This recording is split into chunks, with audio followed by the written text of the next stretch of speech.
Good morning friends, this is doctor Abhishek Acharya, MD Ayurveda क्रिया शरीर।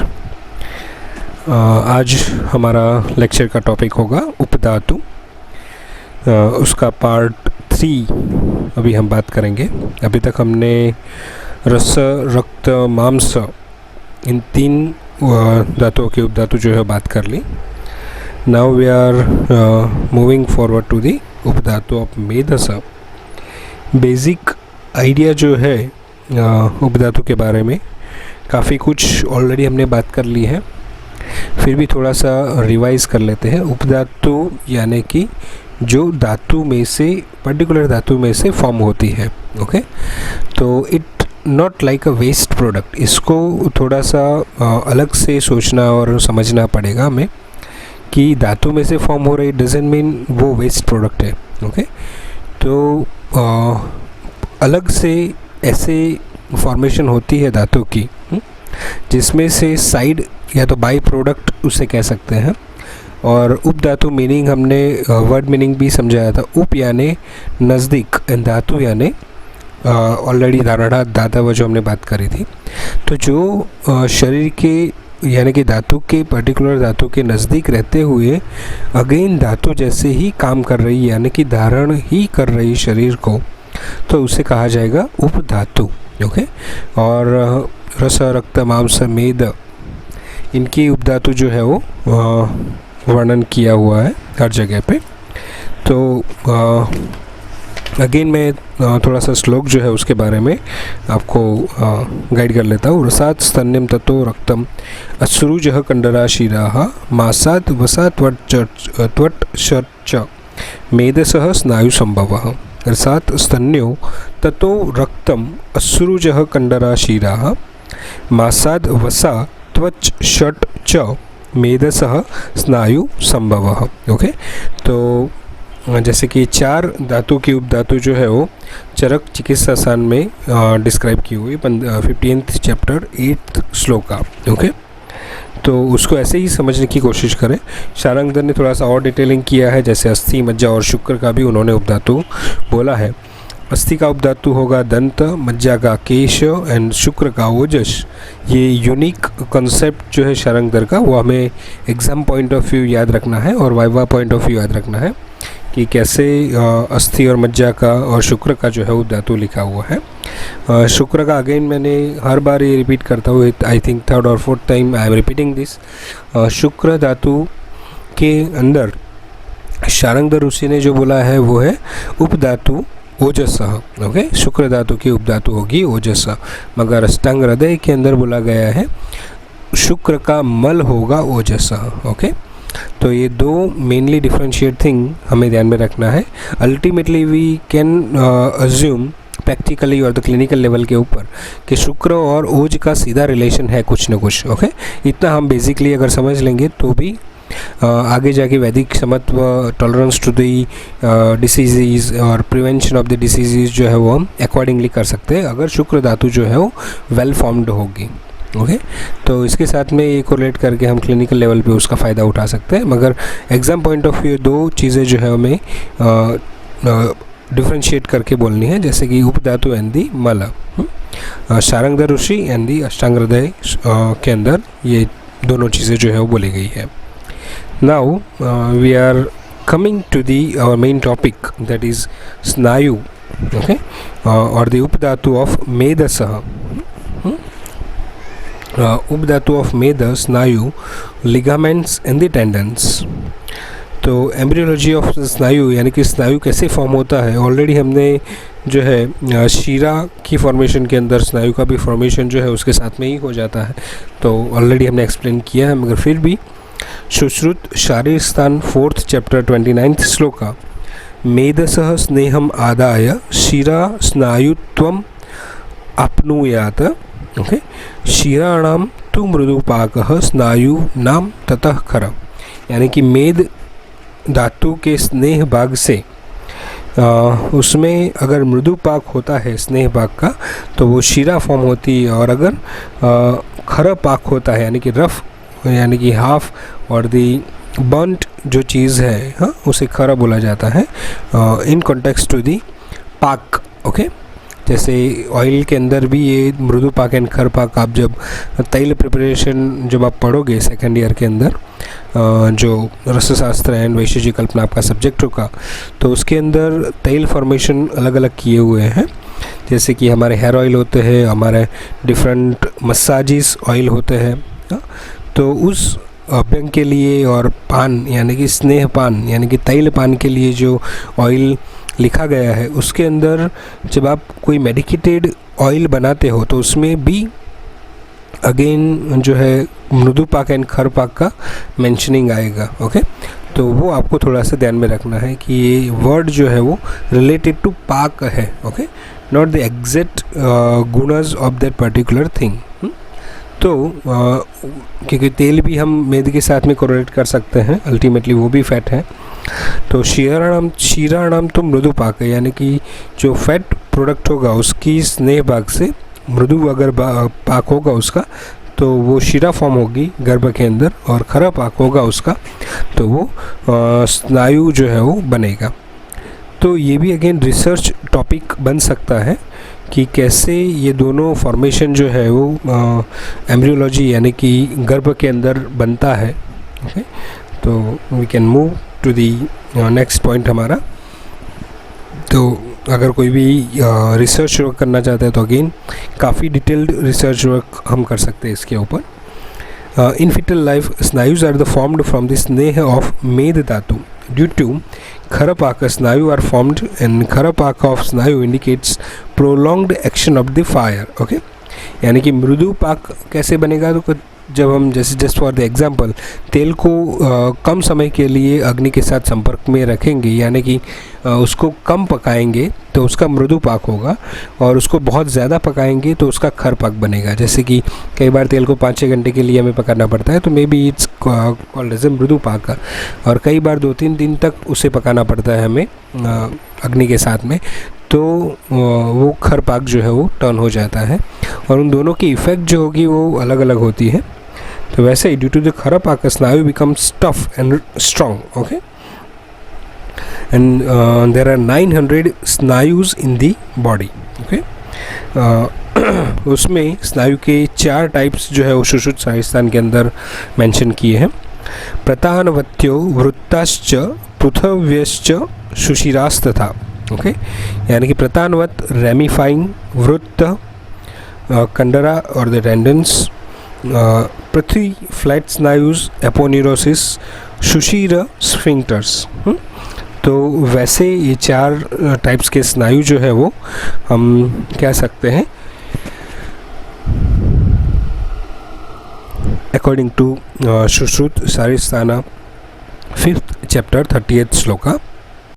First one, pratanavat यानी कि ramifying ligaments are present at all joints in the upper and the lower extremities. Okay, तो ramifying ligaments जो है वो हर जगह पे अवेलेबल रहते हैं, especially the joints of the extremities. Okay, tendons are present in the upper and the lower extremities and the back area. Okay, and the flat ligaments are present in the chest, back and the head area, and sphincters like of the stomach, small and large intestine are circular in this shape and they belongs to the Sushira type of snayus. Okay, तो प्रतानवत, पृथ, Prithu and Sushir. पृथ्वी यानी flat, okay, वृत्त यानी कि round, and Sushir. Okay, तो सुशीर को हम जैसे कि पोरोसिटी जो है वो सुशीर के अंदर आते हैं, तो जहाँ पे भी होल्स होते हैं we can say it's a sushir. Location of snayu Bhav प्रकाश के प्रथम खंड के अंदर 3rd chapter 259 श्लोकास। स्नायवो बंधनानि शिरदेह मांस अस्थि मेधसां संधीनाम अपि यत्तास्तु शिराभ्यः सुदृढ़ा स्मृता। Okay, as snayus are the structure which bind the muscles and the bones together, snayus are spread all over the body. Okay, बंधनानि, ये याद रखें, बंधनानि यानी कि बाइंड्स। स्नायवो बंधनानि शिव देह मांस अस्थि मेधसा। ओके, तो यहाँ पे 3 चीज़ एक्चुअली लिखी हुई है। मांस, अस्थि और मेद को अच्छी तरह से बाइंड करके रखता है। संधि नाम अपि यत्तास्तु, यानी कि संधि के ऊपर भी जो है वो ये बाइंडिंग उसकी यूज़ होती है। यत्तास्तु शिराभ्यः सुदृढ़ा स्मृता। ओके, तो शिरा से ये थोड़ा सा सुदृढ़ यानी कि स्ट्रॉन्ग होता है। Functions of snayus, okay, Sushruta Sharirasthana 5th chapter 32 and 33 shlokas. नौ यथा फलकास्तीर्ण बंधनैर्बहुर्वीर्युता भारक्षमा भवदे अप्सु नृयुक्ता सुसुसमाहिता एवं एव शरीरे अस्मिन् यावन्तः संदयः स्मृताः स्नायुर्भिर्बहुर्भिर्बद्धास्तेन भारसहा नरा। ओके, तो इन्होंने एक एग्जाम्पल के साथ में जो है वो दिया है, जैसे कि वुडन प्लेट्स, अगर जो छोटी लकड़ियों का जो गठरा रहता है उसको अगर हमने टाइट से बांध लिया होगा, ओके, तो वो अच्छी तरह से भार को सहन कर सकता है। Just like in the above verse, the human body is compared to a boat made up of wooden plates. Okay, for making boat, planks and the timber are fastened together or tied together by large ropes. Such boats become stable, firm और भारसहा यानी कि वो भार को वहन कर सकती है, सहन कर सकती है, यानी कि वेट को सहन कर सकती है और वो इजीली फ्लोट कर सकती है और कैरी कर सकती है लार्ज लोड को। सिमिलरली बॉडी भी इस हिसाब से बाउंड की हुई है बाय द स्नायु, एंड इसकी वजह से ही जो जॉइंट्स है उसके मूवमेंट्स जो है वो फास्टली और अनऑब्स्ट्रक्टेटिवली हो रहे हैं। ओके, ड्यू टू स्नायु body becomes tough and endures lot of manual work. Okay, तो ये सारे जॉइंट्स को पकड़ के रखता है, संभल के रखता है, उसके मूवमेंट को संभल के रखता है और that's only the strongness. Okay, strengthen of the body, strengthening of the body we can see कि जॉइंट्स की ऊपर ही ज़्यादातर भार रखती है या तो आधार रखती है। ओके, नोर यथा फलकास्तीर्ण बंधनैर्बहुर्वीर्युता, फलक यानी कि नाव या बोट, भारक्षमा भवेद अपसु नृयुतान सुसमायुता, अपसु नृयुता यानी कि अपसु यानी पानी के ऊपर आराम से वो तैरती है और भारक्षमा वो लार्ज लोड को भी बेयर कर पाएगी बिकॉज ऑफ वो अच्छी तरह से बंधी हुई होगी विद द लार्ज और the different type of ropes. Okay, तो ये था स्नायु के बारे में। तो बेसिक आइडिया हमें रखना है, फर्स्ट एक तो फॉर्मेशन कैसे होगा स्नायु का वो लिखना है, उसके टाइप्स की एक्सप्लेनेशन के अंदर आपको याद रखना है कि कौन कौन से जगह पे कौन कौन से स्नायु जो है वो आते हैं। ओके, वो सिर्फ एक बार मैं रिपीट कर देता हूँ, आपको याद रहे इसलिए। प्रतानवत यानी कि रेमिफाइंग, वृत्ताश्च यानी कि राउंड, पृथव्य यानी पृथु, और फ्लैट स्नायु, सुशीर यानी कि अगेन पोरोसिटी जहाँ पे है, होल जहाँ पे है, तो सुशीर ऐसे 4 टाइप के स्नायुज जो है हमारे शरीर के अंदर रहते हैं। There are 900 numbers of that snayus, तो नंबर भी आपको याद रखना है, they are in 900। Okay, the last one in the upadhatu topic is asthi, upadhatu of अस्थि धातु। ओके, यानी कि दंत, तो ये भी हमें ध्यान में रखना चाहिए। दंत सीधा हमारे कैल्शियम लेवल पे या अस्थि धातु के ऊपर सीधा कोरिलेट कर सकते हैं। तो वी कैन से कि अगर शरीर के अंदर बेसिक कैल्शियम लेवल जो है, जो बाउंड्री है कैल्शियम लेवल की इन ब्लड कैल्शियम और द सीरम कैल्शियम, अगर वो हमें कम दिखाई देता है तो वी हैव टू सी कि इन द नियर फ्यूचर दांतों की प्रॉब्लम हमें डेफिनेटली हो सकती है। तो दांतों की प्रॉब्लम में जो जनरली होता है वो है pain in the tooth, loosening of the tooth और the falling of the tooth, sudden जो है वो यानी कि इन्फेक्शन और द इन द टूथ जो है, और जो नर्व ओपनिंग्स जो है वो खुल जाती है because there is a lack of calcium and the proper जो है वो टीथ हार्डनिंग नहीं होता है, तो नर्व ओपनिंग खुल जाती है और इसकी वजह से सेंसिटिविटी ऑफ टूथ जो है वो होते हैं। तो ये सारी चीज़ें तभी होगी, ये इट्स ए इंडिकेशन, ये हमें ध्यान में रखना है, it's a basic indication that अस्थि धातु is not well formed in the body.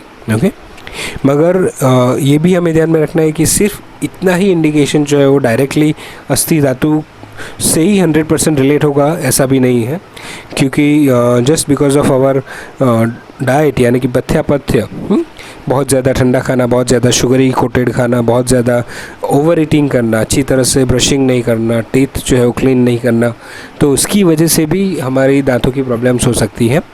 मगर एजेड पर्सन के अंदर मोस्टली आपने अगर देखा हो कि कई एजेड पीपल 80-90 ईयर्स के हैं, फिर भी उनके दांत जो है वो एज इट इज़ है, उनके अंदर कोई भी डिसीज़ नहीं है, डिकेइंग भी नहीं हो रहा है, तो इट सीम्स कि उनकी अस्थि धातु फॉर्मेशन जो है वो बहुत ही अच्छी रहेगी। और इसमें अगेन ये भी ध्यान रखिए कि अस्थि धातु क्षय ओके वो बहुत ही लास्ट पोर्शन ऑफ द धातु क्षय है। ओके अस्थि धातु जो है वो अगर हम एक्सेसिवली उसे यूज़ करेंगे तो ही वो अस्थि धातु क्षय होने के चांसेस है, या तो रॉन्गली यूज़ करेंगे तो ही अस्थि धातु क्षय होने के चांसेस है।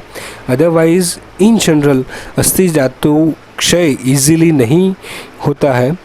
मगर अभी के सिनेरियो में अगर आप देखो तो there is a lot of cases of the asthi dhatu क्षय। ओके तो ये कंपेयर और ये क्यों हो रहा है ये भी हमें जानना बहुत ज़रूरी है।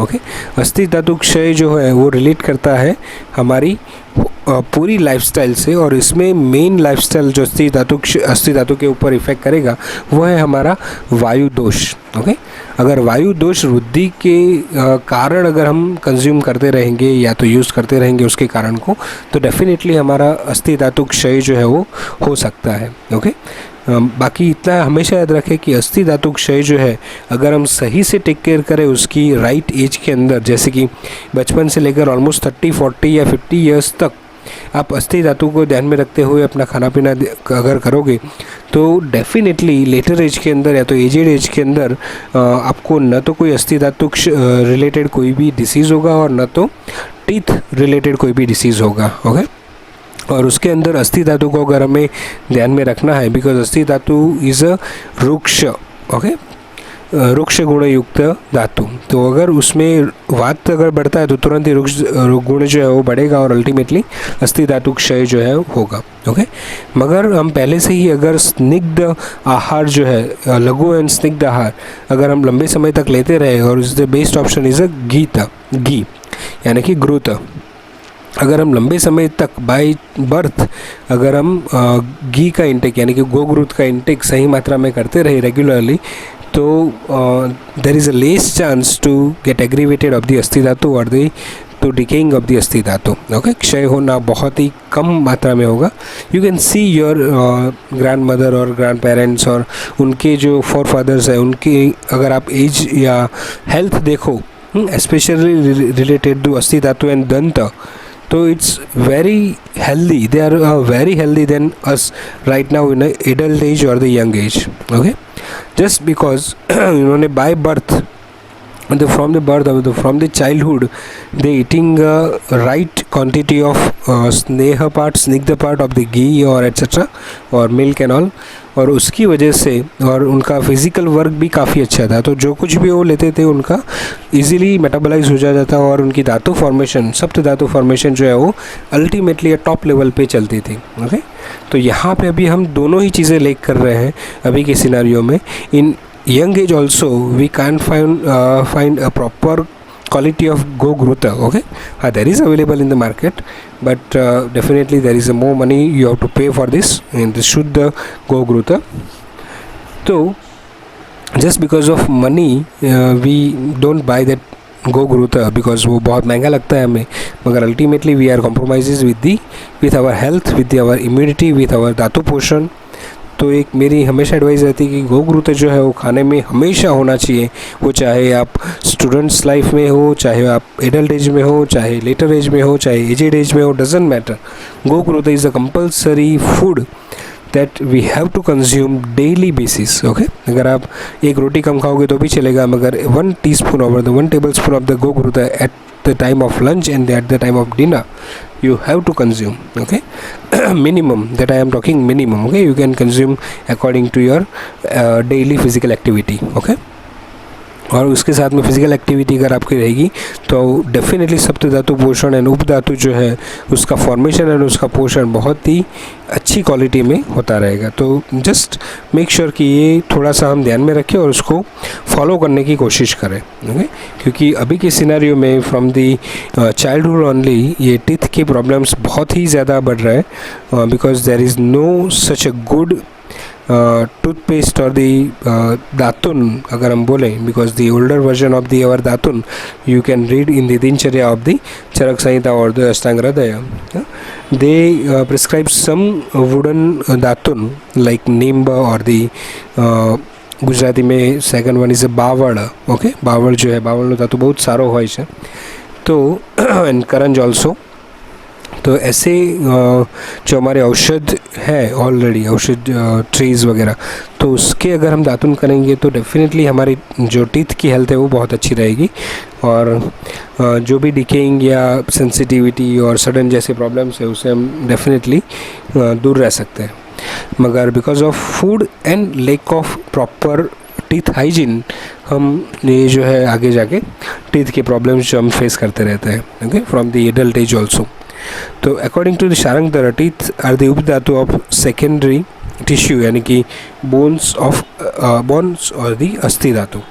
स्वेदो दंताश्च केशाश्च तथैव ओजश्च सप्तमम इति धातु भवाग्नेया एते सप्तो धातवः, okay. Sharangdhar first chapter first खंड प्रथम खंड 5th चैप्टर 17th श्लोक। सिनोनिम उसके द्विज रुचक दंत एंड रुचका अस्ति। Relation between the dosha dhatu and teeth, okay. तो teeth are the smaller in size in vata constitution. Vata constitution person suffer from weak teeth and the caries, because just हमने आगे ही आश्रय भाव जो है वो बात करी थी।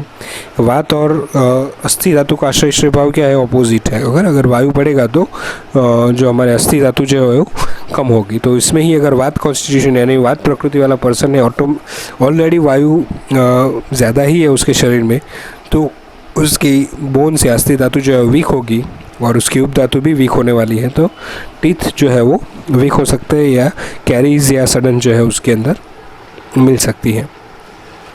पित्त कॉन्स्टिट्यूशन के अंदर जनरली टीथ रिलेटेड ज़्यादा प्रॉब्लम नहीं होती मगर गम्स रिलेटेड ज़्यादा प्रॉब्लम होती है।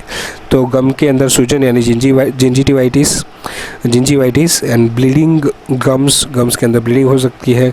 Colour of that teeth is pink, okay, यानी कि जो रिफ्लेक्शन ऑफ पित्त है दैट इज़ येलोइशनेस, रेडिशनेस और पिंकिश, ये जो है वो मिल सकता है हमें। और पित्त वालों के जो दांत है वो जनरली पिंक के साथ में कभी कभी येलोइशनेस भी नेचुरली मिलते हैं। तो इट डजेंट मैटर कि वो आपकी कोई खामी है, हाँ, you have to see that कि बाय बर्थ आपको वो दिख रहा है या नहीं, या चाइल्डहुड के अंदर से आपको दिख रहा है द येलोइशनेस। तो आपको वो जो टीथ वॉश जो करते हैं या तो टीथ ग्रूमिंग करते हैं by the removing the upper area of the teeth जो है नॉट इनेमल मगर उससे ऊपर का जो रिमूवल करके उसको जो टीथ को वाइटिश किया जाता है, ओके। तो वैसा पित्त वालों को हर बार नहीं करवाना चाहिए, वो आपको ज़्यादा नुकसान कर सकता है। और सेम एज इट इज़ वात प्रकृति वालों को भी ध्यान में रखना है कि बहुत ज़्यादा ट्रीटमेंट जो है वो डेंटल रिलेटेड बहुत नहीं करवानी जिसके ऊपर आघात हो रहा हो, यानी कि कोई भी ऐसे इंस्ट्रूमेंट यूज हो जहाँ पे वो टीथ को आघात कर रहे हैं या मार रहे हैं या फिर जो ड्रिलिंग कर रहे हैं उसके अंदर, तो definitely you can face the loosening of the teeth, okay. अस्थि क्षार person can also have a strong and big teeth because अस्थि धातु अगर अच्छी तरह से फॉर्म होगी, कैल्शियम लेवल अगर बॉडी के अंदर अच्छा होगा तो अल्टीमेटली टीथ फॉर्मेशन भी उसकी अच्छी होगी और उसकी हेल्थ भी अच्छी होगी टीथ की। Teeth are very compact, smooth and white in shukrasar person, okay. शुक्रसार पर्सन के अंदर थोड़ा सा एक्सप्लेनेशन है तो वो वाइट दिखेगा। इन दी मेद सार पर्सन द टीथ इज अंक्चस यानी कि स्निग्ध होंगे। Function of the teeth mastication, okay, the basic function cutting and chopping. Proper digestion of the food depends on the mastication of food. In old age, when the teeth are lost or due to the loose fitting denture, food is not properly chewed. Many disorders of gastrointestinal tract may occur. Okay, तो इतना जो है हमें धातु के बारे उपधातु के बारे में जानना है। बेसिक थिंग जो है कि कैसे उपधातु फॉर्म होती है, उसके फंक्शन क्या होंगे और वो शरीर के अंदर कहाँ पे है, यानी कि लोकेशन क्या है, वो हमें देखना है। ओके, अभी थोड़ा सा चेंज लास्ट हम एक ओवरव्यू कर लेंगे। क्लिनिकली आपको बहुत ज़्यादा ज़रूरी है इसके बारे में जानना। दैट इज़ सेवंथ धातु मज्जा धातु की उपधातु जो है वो केश बोली गई है, मगर अगेन अष्टांग हृदय और नॉर्मल संहिता के अंदर मज्जा धातु का मल जो है वो केश को बोला गया है, यानी कि सॉरी अस्थि धातु का मल जो है वो केश है, वैसा बोला गया है। तो यहाँ पे एक ब्लाइंडली हम ऐसा देख सकते हैं कि asthi and majja both are involve in the kesha और the hair strengthening of the hair और the healthiness of the hair. Okay, तो अभी के सिनेरियो में अगर आप देखो तो अगेन हेयर प्रॉब्लम्स काफ़ी ज़्यादा है सोसाइटी के अंदर, स्पेशली इन द गर्ल्स, कि हेयर फॉलिंग की प्रॉब्लम हो रही है, ग्रेइंग या डिकेइंग ऑफ द हेयर जो है वो हो रहा है, डिस्कलरेशन ऑफ द हेयर जो है वाइटिश या तो ब्राउनिश हेयर जो है वो हो रहा है ब्लैक में से। तो इसके रीजंस काफ़ी ज़्यादा डिफरेंट है, जस्ट लाइक कि first reason is a environmental changes or the environmental pollution. Second reason is a food of a particular person. बहुत ज़्यादा तीखा ऑयली फूड अगर लेने से जो है वो हमारे अस्थि धातु और मज्जा धातु दोनों के ऊपर जो है इम्पैक्ट पड़ेगा और वो क्षय हो सकता है उनका।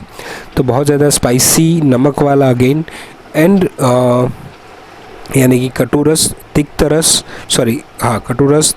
एंड अगेन दी लवण रस अगर ज़्यादा हम लेंगे तो मज्जा एंड अस्थि धातु जो है वो उसके ऊपर इम्पैक्ट पड़ सकता है और उसका क्षय हो सकता है।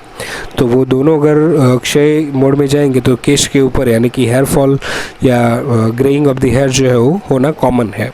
ओके, तो जब भी आप ट्रीटमेंट करते हो हेयर फॉल या हेयर रिलेटेड प्रॉब्लम्स की, तो आपको सिर्फ एक्सटर्नली उसे ट्रीट नहीं करना है, you have to see internally also. You have to check serum calcium, you have to check CBC, हाँ, कॉमन ब्लड काउंट जो है वो आपको देखना है, जिसके अंदर HB यानी कि हीमोग्लोबिन फॉर्मेशन देखना है, बिकॉज मज्जा dhatu related to the एरिथ्रोपोयोसिस। Okay, तो मज्जा धातु जो है वो उसके और रक्त धातु के बीच में भी रिलेशन है, तो you have to see that. तो अगर हम ऐसे चेक करेंगे तो डेफिनेटली हमें पता चलेगा कि कौन सी धातु जो है वो क्षय है या फिर कौन सी धातु विशिएट हुई है। देन फिज़िकल सिम्टम जो है आपको देखना है, हेयर फॉल के अलावा या हेयर प्रॉब्लम्स के अलावा शारीरिक में फिज़िकल कौन कौन से जो है सिम्टम्स दिखते हैं, जिस लाइक आँखों में जलन या वीकनेस, थायराइड ग्लैंड जो है वो उसके कोई प्रॉब्लम्स हो, और इंडाइजेशन, एपेटाइट अरोचक, अग्निमांद्य, अविपाक और दी मलबद्धता यानी कि कॉन्स्टिपेशन, ऐसे अगर डिसीज़ मिलेंगे आपको, और स्पेशली विद दी पित्त problem, pitta dosha related problem, just like acidity, burning in the stomach और the gas formation, headache, eyes burning, हाथ और पैर का जलना यानी कि जो फुट प्लेट है यानी कि feet and the palm area वो उसमें जलन होना, तो ये सारी चीज़ों की वजह से we can assume there is a different type of cause to the hair problems. Okay, तो you have to address this two dhatus, okay, asthi dhatu and majja dhatu related with the hair problems. Directly you can go with the कि ये आपको सीधा ही कोई तेल लगा लो, भृंगराज, महाभृंगराज तेल और एट्सेट्रा, जितने भी हमारे आयुर्वेद के अंदर लिखे हुए हैं तेल, वो डेफिनेटली हेल्प करते हैं, मगर it's improves the quality of hair, यानी कि जो एक्चुअल हेयर है it not treated in the actual root problems. Okay, तो अगर पित्त ज़्यादा होगा, आप भृंगराज तेल या ऐसे कोई भी नारियल तेल वगैरह जो है कंटिन्यूसली यूज़ करते रहेंगे, मगर इंटरनल पित्त अगर ज़्यादा होगा तो उसके हेयर फॉलिकल्स जो है वो ट्रीट नहीं होने वाले। तो आप चाहे कितना भी तेल लगा लो या चाहे कितने भी शैम्पूज यूज़ कर लो, हेयर प्रॉब्लम्स जो है वो ट्रीट नहीं होने वाली, ये ध्यान में रखो। Okay, and being an ayurvedic doctor you have to go for the diagnosis or the निदान purpose in the root area, root cause. Okay, कि कैसे हेयर फॉल शुरू हुए। तो there is a long history also, you have to at least questioning about 10 to 15 minutes minimum, कि कैसे उनके hair जो फॉल है वो कब शुरू हुए, कैसे शुरू हुए, पहले क्या हुआ था, उसके बाद में क्या हो रहा है, उनकी डेली रूटीन क्या है, एक्सरसाइज लेवल क्या है, उनका फूड कंटेंट कौन सा है, उनकी फूड क्वांटिटी कौन सी है, रात को कितने बजे जगते हैं, दिन में सोते कि नहीं सोते। तो ऐसे लिस्ट ऑफ क्वेश्चंस जो है वो आप बना सकते हो और उसके साथ में फिर डायग्नोस कर सकते हो। ओके, तो this is for today, this is all for today. हमने उपधातु पोर्शन जो है अपने सिलेबस का वो कंप्लीट कर दिया है। There is 3 lectures, okay, already हमने 3 लेक्चर्स के बारे में उपधातु को कंप्लीट किया है। तो part 1, part 2 and part 3 you can go to the YouTube and Vedic Ayu Production, there is a channel name, and you find out the whole different types of audios related to the क्रिया शारीरा syllabus topics। हमने अभी तक nervous system complete कर दी है, fundamental principles of Ayurveda complete हो चुका है, मज्जा धातु, शुक्र धातु, ओज धातु, ओज, वैदिक समत्व, उपधातु, नर्वस सिस्टम, एंडोक्राइन सिस्टम अभी चल रही है। तो ये सारे लेक्चर्स आप वहाँ पे जा सकते हो और देख सकते हो। And please subscribe the channel अगर आप उसे रेगुलरली अपडेट चाहते हो अलग अलग लेक्चर्स की। And also subscribe the my different channels, that is Dr. Abhishek Acharya, okay, and also share these audios as much as you can for the good or the दूसरों के अच्छे के लिए, and you can also gain the knowledge, and please listen these all lectures repetitively। वो 1 बार 2 बार 3 बार बार बार अगर आप सुनते रहोगे तो आपको इसे अगर रीड करने की भी ज़रूरत ना हो शायद, ओके, आपको एग्ज़ाम पॉइंट ऑफ व्यू आप अच्छी तरह से उसे प्रिपेयर कर सकते हो। ओके, तो thank you so much for the today. This is doctor Abhishek Acharya. Please subscribe my channel and share this lecture as much as you can, and make a thumbs up. Have a nice day. Best of luck to all my dear students. Thank you so much.